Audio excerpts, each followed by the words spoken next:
Bob Barr served in the United States Congress from 1995 to 2003. One of the foremost champions of privacy rights in the country, Bob holds positions or serves as consultant for the American Conservative Union, the National Rifle Association, the American Civil Liberties Union, and the Leadership Institute. A contributor to CNN, he writes a regular column for the Atlanta Journal-Constitution. The title of Bob's talk this morning is Technology and Government Power, a Deadly Cocktail for Freedom. Please welcome Bob Barr.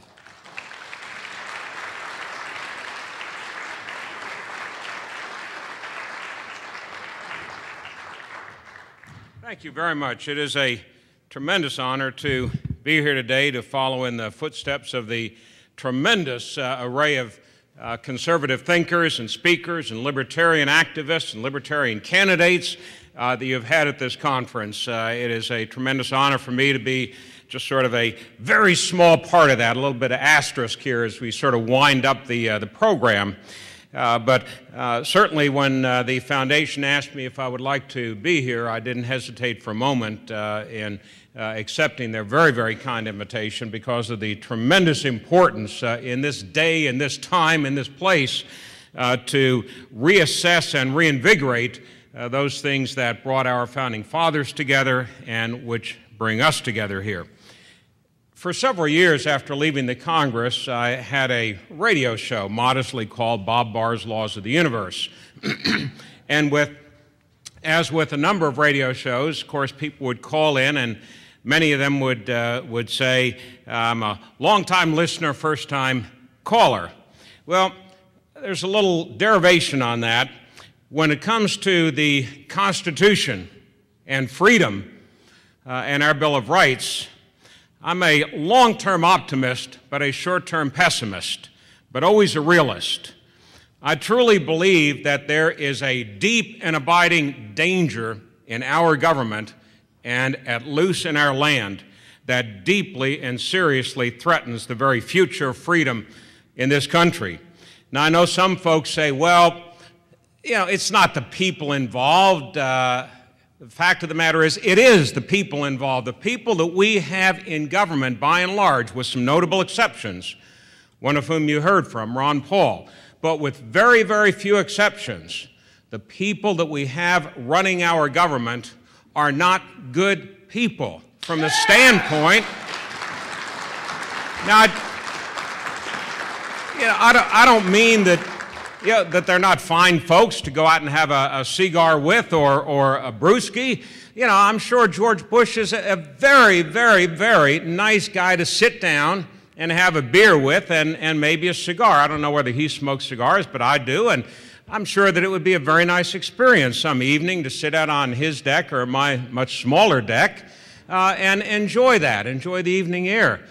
But what I'm talking about in terms that these are not nice people, these people do not understand the Constitution. They have no regard at all for freedom.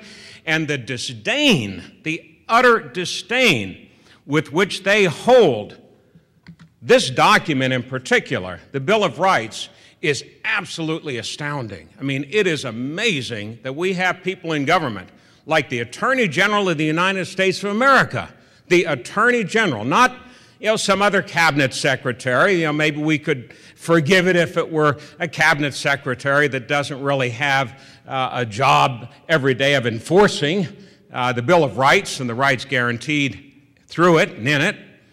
But the Attorney General of the United States, just 5.5 months ago or so, appeared before the Senate of the United States.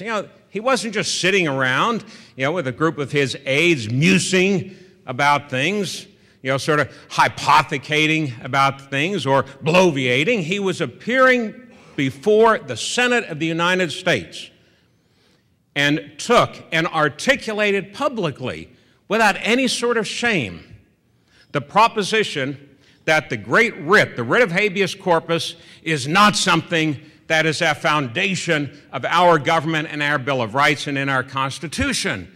And he got away with it. Yes, he was called to task by a couple of the senators, thank goodness, that were there that day. But then it just sort of went away.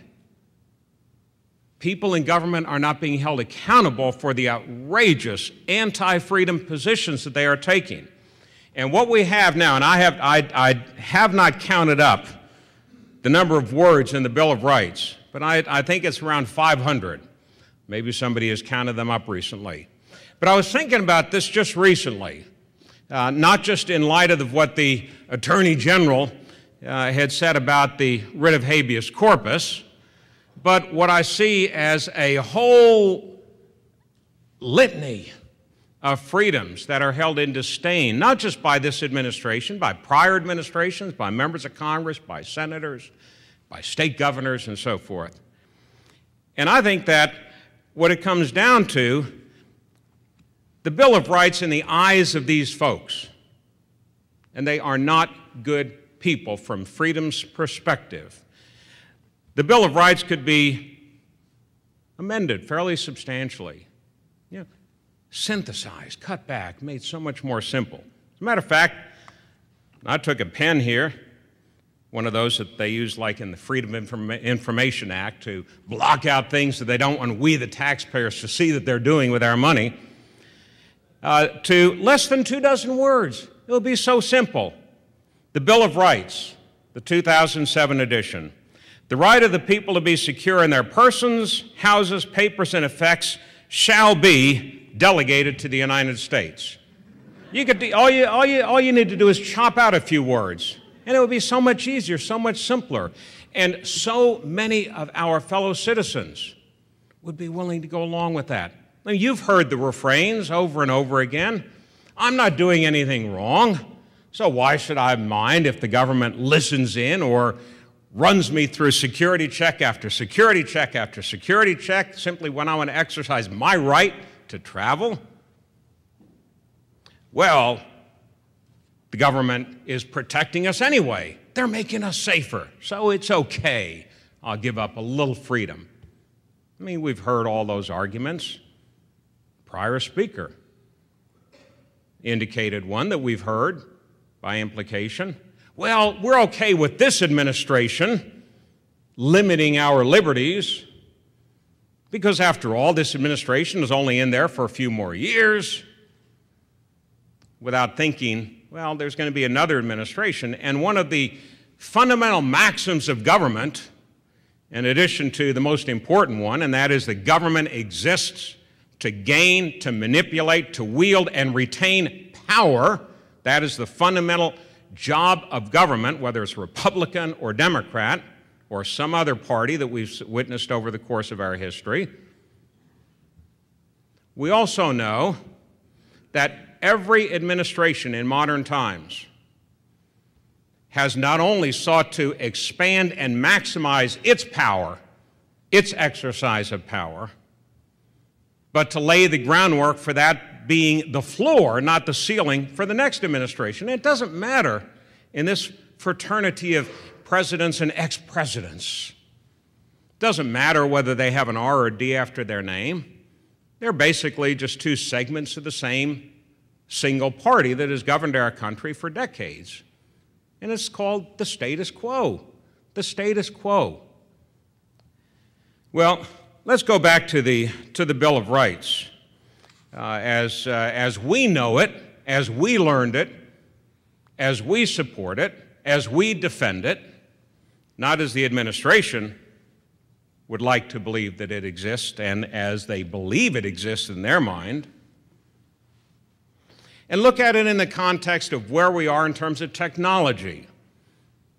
Technology and government power, a deadly cocktail for freedom. Back when I was in college, back in the 1960s, we had a number of programs that had come to light, COINTELPRO, a number of other programs in which the government was impermissibly, well, that's not really the right word, improperly surveilling citizens, surveilling organizations, be they students, religious organizations, whatever, political, civil rights, and maintaining files on those individuals and on those organizations.